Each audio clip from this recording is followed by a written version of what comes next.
আমরা human being, আমাদের এক্সিস্টেন্সের জন্য দুইটা বিষয় আছে। শুধুমাত্র আমাদের জন্য এরকম না, পৃথিবীতে যত জীবন আছে, যত প্রাণী, অ্যানিম্যাল, যা কিছু আছে, যত প্রজাতি আছে, প্রত্যেকের জন্য এরকম দুইটা জিনিস এর উপর বেস করে তাদের এক্সিস্টেন্স আছে কি না এটা ডিপেন্ড করে। প্রথমত ফিজিক্যাল অ্যাপিয়ারেন্স, যেমন আমাদের বিভিন্ন অঙ্গ প্রত্যঙ্গ, আবার শরীরের ভিতরে বিভিন্ন তন্ত্র যারা যেগুলো রয়েছে, এগুলো এক কথায় অঙ্গ প্রত্যঙ্গ, ফিজিক্যাল পুরোটা। এর সাথে দ্বিতীয়ত যে জিনিসটা থাকা জরুরি, যেটা ছাড়া আমাদেরকে মানুষ বলে গণ্য করা হবে না, সেটা হচ্ছে আমাদের সোল, আত্মা বা জীবন। এই জিনিসটাকে এখন পর্যন্ত বিজ্ঞানীরা আমাদের কাছে ভিজিবলি দেখাইতে পারে নাই। তারা বলে যে এরকম একটা কিছু আছে, এক্সিস্টেন্স আছে, যেটার কারণে মানুষ বেঁচে থাকে, যেটার কারণে ব্রেইনের কোষ বেঁচে থাকে, জীবিত থাকে। এই এক্সিস্টেন্সে যখন বের হয়ে যায় মানুষের শরীর থেকে, তখন ব্রেইনের কোষগুলো ড্যামেজ হয়ে যায়, ধীরে ধীরে ধীরে নিস্তেজ হয়ে যায়। এই সোল বা আত্মা যদি আপনার বা আমার ভিতরে না থাকে, তখন কিন্তু কেউ আমাকে মানুষ বলবে না, বা কেউ আমার নাম ধরে ডাকবে না, কেউ আমাকে বলবে না স্বামী বলে, ভাই বলে, বোন বলে, ছেলে বলে। আমাকে তখন সবাই বলবে আমি একটা ডেড বডি বা লাশ। এটা তো একটা মানে প্রশ্নের বিষয়, যে আসে কিভাবে, যায় কিভাবে। লিটারেলি এই সোল বা আত্মা, এটা আল্লাহর হুকুমের উপর। আল্লাহ চাইলে সন্তান ভূমিষ্ঠ হয়, আল্লাহ চাইলে আমাদের দেহ থেকে যে কেউ যে কোনো সময় মারা যেতে পারে, সোল বা আত্মা বের হয়ে যাওয়ার মাধ্যমে। প্রিয় ভাই, এই পৃথিবীতে যুগে যুগে বিলিয়ন বিলিয়ন মানুষ এসেছে, এবং বিলিয়ন বিলিয়ন মানুষ এসে প্রথমত তারা শিশু হয়েছিল, এর পরবর্তী ধীরে ধীরে তারা তার যৌবনে পদার্পণ করে, এবং খুব সুন্দর অ্যামেজিং কিছু মুহূর্ত কাটায় তার যৌবন ঘিরে। তারপর তারা বৃদ্ধ হয়ে যায়। এর ভিতরে কেউ কেউ শিশু অবস্থায় মারা যায়, কেউ তার যৌবনে মারা যায়, কেউ বুড়ো হয়ে মারা যায়। একটা বিষয় লক্ষ্য করেছেন যে পৃথিবীতে এত এত জীবন আসলো, সবাই আবার মারা গেল। আপনি দেখান আপনার কোন পূর্বপুরুষটা এখন বেঁচে আছে, জীবিত আছে। আমি আপনি যে বেঁচে থাকবো সেটারও তো কোনো গ্যারান্টি নেই।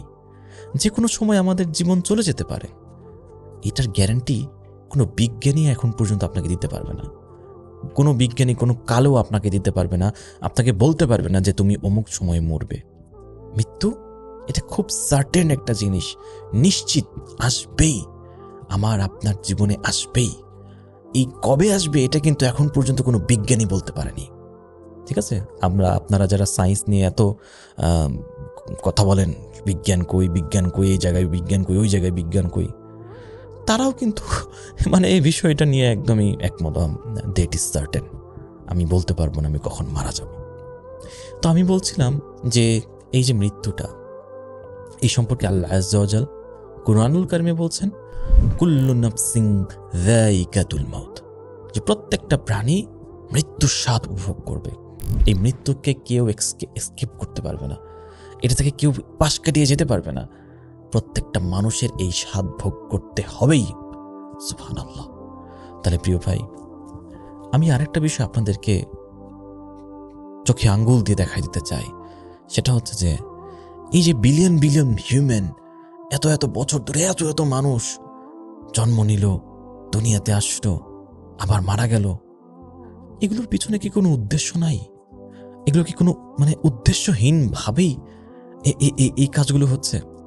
ফর এক্সাম্পল, আপনি কোনো হোটেলে গেছেন, আপনি কোনো দোকানে গেছেন, সুপার শপে গেছেন, আপনি টয়লেটে যাচ্ছেন, উদ্দেশ্য ছাড়া? একটা উদ্দেশ্য আছে তো, প্রত্যেকটা কাজের একটা উদ্দেশ্য আছে। হোটেলে হয়তো রেস্টুরেন্টে গেলেন খাওয়ার জন্য, সুপার শপে গেলেন আপনার কোনো প্রোডাক্ট নেওয়ার জন্য, হ্যাঁ, এই যে জরুরত পূরণ করার জন্য টয়লেটে যাচ্ছেন। এভরিথিং, ছোট্ট ছোট্ট ক্ষুদ্র ক্ষুদ্র কাজের যদি উদ্দেশ্য থাকে, বিলিয়ন বিলিয়ন বছর ধরে এত এত হিউম্যান বিইং আসলো, গেল, এখনো আসছে, হয়তো বা এখনই এই মুহূর্তেও আপনি যখন ভিডিওটা দেখছেন, তখনও পৃথিবীর কোনো একটা কোনায় কোনো একটা সন্তান ভূমিষ্ঠ হচ্ছে। একটা সন্তান না, এটার রিসার্চ করলে মানে গড়ে তো আরও অনেক সন্তান, হয়তো পৃথিবীর কোনো একটা কোনায় অনেক অনেক মানুষ মারা যাচ্ছে, একই সময়ে জন্ম নিচ্ছে, মারাও যাচ্ছে। এগুলো কি উদ্দেশ্যহীনভাবে হচ্ছে? মানুষের সৃষ্টির উদ্দেশ্যের পিছনে একটাই কারণ, যেটা আল্লাহ আজ্জা ওয়া জাল কোরআনুল কারীমে আমাদেরকে বলে দিয়েছেন, ওয়ামা খলাকতুল জিন্না ওয়াল ইনসা ইল্লা লিয়াবুদুন। আল্লাহ বলছেন, আল্লাহ জিন এবং মানুষ জাতিকে সৃষ্টি করেছেন আল্লাহর ইবাদত করার জন্য, আল্লাহর দাসত্ব করার জন্য। সুবহানাল্লাহ। এবং আল্লাহ আমাদেরকে শুধুমাত্র সৃষ্টি করেই যে সব কাজ মানে তার হয়ে গেছে এরকম না, আমাদেরকে একটা উদ্দেশ্য দিয়েছেন। দেখুন ভাই, এভারেস্ট জয় করা, বিশ্বকাপে ওয়ার্ল্ড কাপ জেতা, আবার কোটিপতি হওয়া, হ্যাঁ, বিসিএস ক্যাডার হওয়া, এগুলো কোনো কিছু কি যদি আপনার উদ্দেশ্য হিসেবে আপনি বলতে চান যে হ্যাঁ এটাই উদ্দেশ্য, আমি বড় হয়ে এটা হব, আমি এটা করব, এটাই আমার উদ্দেশ্য, না ভাই, আপনি তাহলে ভুল বিষয়টা বুঝছেন। উদ্দেশ্য মানে এগুলো আমাদের উদ্দেশ্য নয়। আল্লাহ মানুষকে সৃষ্টি করেছেন, এই জায়গায় আল্লাহ আজ্জা ওয়া জাল আরেকটা আয়াতে বলছেন, সূরা মুলকের 2 নম্বর আয়াত, আল্লাযী খালাকাল মাউতা ওয়াল হায়াতা লিয়াবলুয়াকুম আইয়ুকুম আহসানু আমালা। আল্লাহ জীবন এবং মৃত্যু সৃষ্টি করেছেন পরীক্ষা করার জন্য, যে কেউ ভালো উত্তম কাজের দিক থেকে উত্তম, মানে কে ভালো কাজের দিক থেকে উত্তম। সুবহানাল্লাহি ওয়া বিহামদিহি। প্রিয় ভাই, আমরা জীবনের উদ্দেশ্যটাকে ভুলভাবে বুঝতেছি, ভুলভাবে সেটাকে মানুষের সামনে রিপ্রেজেন্টও করছি। আমাদের আসল উদ্দেশ্যটা চিনতে হবে, সফলতার আসল মানদণ্ডটা আমাদেরকে বুঝতে হবে। আল্লাহ আজ্জা ওয়া জাল কুরআনুল কারীমে সফলতা সংজ্ঞায়ন করতে গিয়ে বলছেন, ফামান যুহজিহা আনিন নার ওয়া উদখিলাল জান্নাহ ফাকাদ ফাজ। সুবহানাল্লাহ। যে নিজেকে জাহান্নামের আগুন থেকে বাঁচাতে পারলো এবং জান্নাতে নিয়ে যেতে পারলো, সেই প্রকৃত সফল। সুবহানাল্লাহ। প্রিয় ভাই, সফলতার সংজ্ঞায়নে আমরা একটু দেরি করে ফেলি না? এই সফল হওয়াটা কি শুধুমাত্র ক্যারিয়ারিস্টিক হওয়া বা এগুলোর কাজের দেখে সফল হওয়া? না ভাই, সফল হতে হলে আমাদেরকে জাহান্নাম থেকে মুক্ত হয়ে জান্নাতের দিকে যেতে হবে।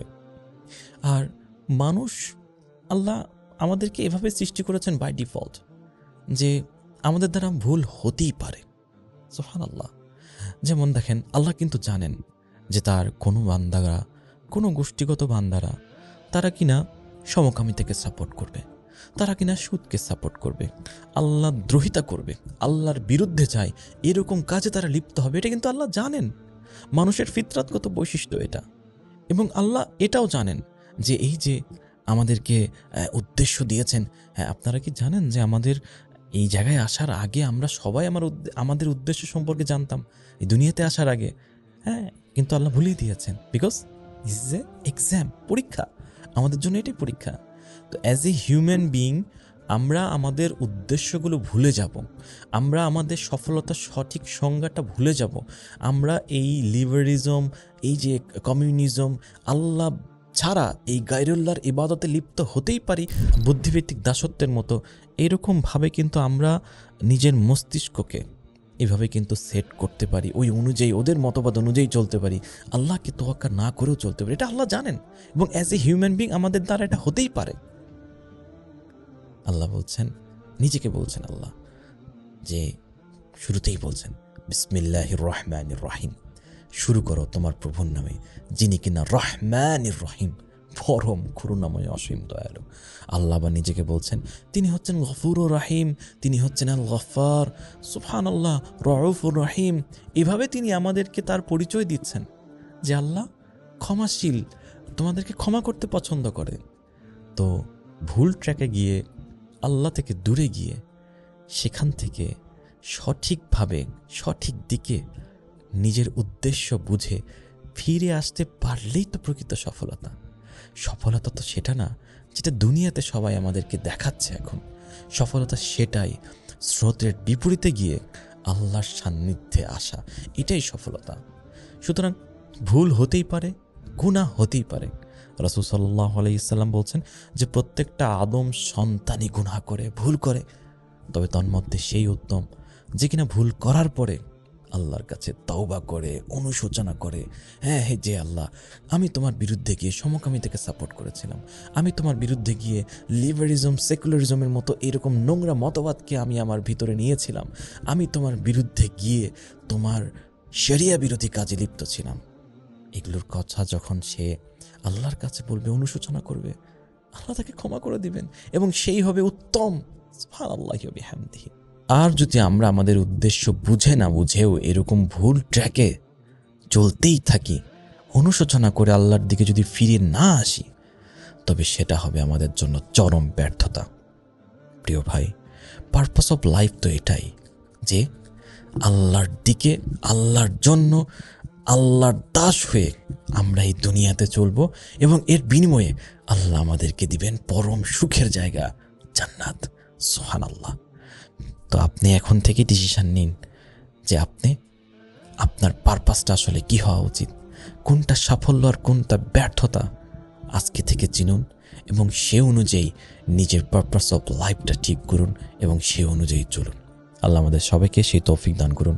ওয়া আখিরু দাওয়ানা আলহামদুলিল্লাহি রাব্বিল আলামিন। ওয়াসসালামু আলাইকুম ওয়া রাহমাতুল্লাহি ওয়া বারাকাতুহু।